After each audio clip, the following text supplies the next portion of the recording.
지난 1편에서 층간소음 보복이 얼마나 위험한지 말씀드렸습니다. 보복소음, 직접 항의, SNS 게시 모두 최대 징역 3년이며 특히 SNS 게시는 벌금 3천만 원에 위자료까지 추가된다는 거 기억하시죠? 결국 감정적으로 대응하면 피해자인 당신이 가해자가 되는 이런 상황 어떻게 해야 할까요? 이번 2편에서는 층간소음을 합법적으로 끝내고 정당한 배상까지 받아내는 3단계 전략을 알려드리겠습니다. 그리고 마지막에는 승소 확률을 더 높이는 중요한 추가 팁도 함께 말씀드릴 테니 끝까지 집중해주세요. 그럼 지금부터 1단계부터 차근차근 시작하겠습니다. 1단계 객관적 증거 확보. 층간소음 해결의 핵심은 증거입니다.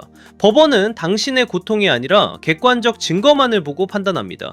그래서 1단계는 증거를 확보하는 단계입니다. 어떻게 해야 할까요? 소음을 기록하고 측정하세요. 엑셀이나 노트에 날짜, 시각, 소음 종류, 지속 시간을 상세히 기록하세요. 예를 들어 2024년 12월 5일 오전 2시 15분 뛰는 소리 20분간 지속, 이런 식으로 최소 2주에서 한 달 이상 꾸준히 기록해야 합니다. 그리고 앱스토어에서 소음 측정기나 데시벨 측정기를 검색해서 무료 앱을 다운받으세요. 소음이 발생할 때마다 측정하고 스크린샷을 남기면 됩니다. 환경부 기준이 주간 43dB, 야간 38dB입니다. 일반 대화가 50에서 60dB 정도이니 이 수치를 여러 번 넘는다는 걸 입증해야 합니다. 다만 스마트폰 앱은 관리사무소 신고용으로는 유용하지만 법원은 공인기관의 전문 측정 데이터를 훨씬 더 신뢰한다는 점 기억하십시오. 영상과 음성으로 녹음하세요. 스마트폰으로 층간소음을 녹음하고 천장을 찍으면서 지금 윗집에서 뛰는 소리가 들립니다 라고 날짜와 시각을 함께 말하세요. 스마트폰 설정에서 타임스탬프가 표시되도록 해두면 더 좋습니다.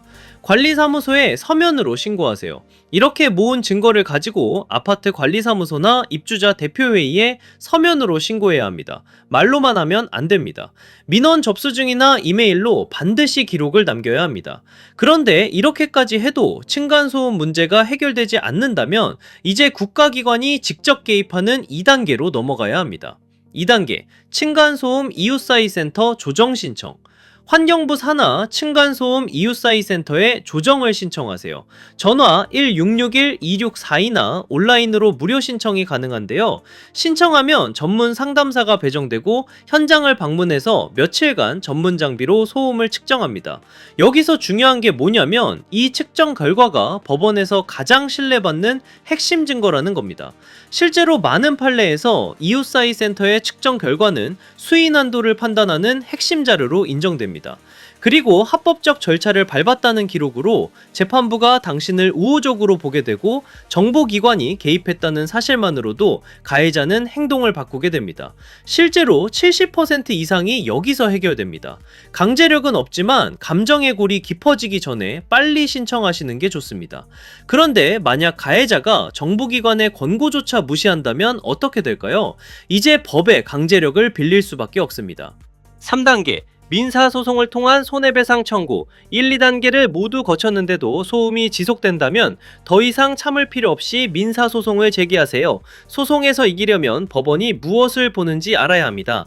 법원은 이웃사이 센터 측정으로 환경부 기준을 명확히 초과했는지, 소음이 몇 주에서 몇 달간 지속됐는지, 그리고 관리사무소 신고와 이웃사이 센터 조정 같은 절차를 다 밟았는지를 봅니다. 이런 조건들이 충족되면 승소 확률이 높아지고 손해배상을 받을 확률도 높아집니다. 그럼 손해배상 금액은 소음 정도에 따라 어떻게 달라지는지 판례를 통해 말씀드리겠습니다. 소음이 경미한 수준이면 50만원에서 100만원 정도 받을 수 있습니다. 예를 들어 야간에 짧은 시간 동안 몇 번 소음이 발생한 정도라면 위자료로 50만원 정도 받은 사례가 있습니다. 소음이 계속 반복되는 일반적인 경우라면 100만원에서 300만원 정도입니다. 실제로 10개월 동안 보복 소음에 시달려서 정신과 치료까지 받은 분은 위자료 300만원과 치료비를 함께 받았습니다. 소음이 장기낸 지속되어 심각한 경우는 300만원 이상 받을 수 있습니다. 7년 넘게 층간소음에 시달려서 정신과 치료를 받은 경우엔 위자료로 1,500만원을 받은 케이스도 있습니다. 자, 여기까지 3단계 전략을 모두 말씀드렸습니다. 같은 조건이라도 어떻게 준비하느냐에 따라 결과가 달라지는데요. 승소 확률을 더 높이는 실전 팁을 추가로 알려드리겠습니다. 의료 기록을 남기세요. 진단서나 처방전은 정신적 손해를 입증하는 강력한 증거가 되니 층간소음 때문에 불면증, 두통, 불안, 우울 같은 증상이 생겼다면 반드시 병원 가서 진단을 받으세요. 소통은 문자나 이메일로 하세요. 나중에 내가 이렇게 여러 번 정중하게 요청했다라는 증거가 되니 윗집이랑 대화할 일이 있다면 가능하면 문자나 이메일로 하세요. 대화 내용을 녹음해두세요. 본인이 대화의 당사자라면 상대방 동의 없이 녹음해도 합법이니 혹시 모를 상황에 대비해서 녹음해두세요. 절대 먼저 감정적으로 대응하지 마세요. 순간의 분노로 밀치거나 때리거나 욕하면 층간소음 소송은 의미가 없어지고 당신이 형사 피고인이 되니 아무리 화가 나도 물리적 폭력이나 폭언은 절대 안 됩니다. 자, 여기까지 층간소음을 합법적으로 해결하는 방법을 모두 알려드렸습니다. 1편과 2편을 통해 여기까지 따라오느라 고생하셨습니다.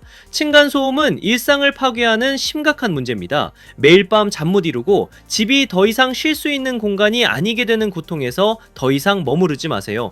꼭 기억하세요. 증거 확보, 이웃사이 센터 조정, 그리고 민사소송. 이 3단계만이 층간소음을 끝내고 정당한 배상을 받는 유일한 합법적 방법입니다. 감정적인 보복은 절대 안 됩니다. 보복하는 순간 피해자인 당신이 가해자가 됩니다.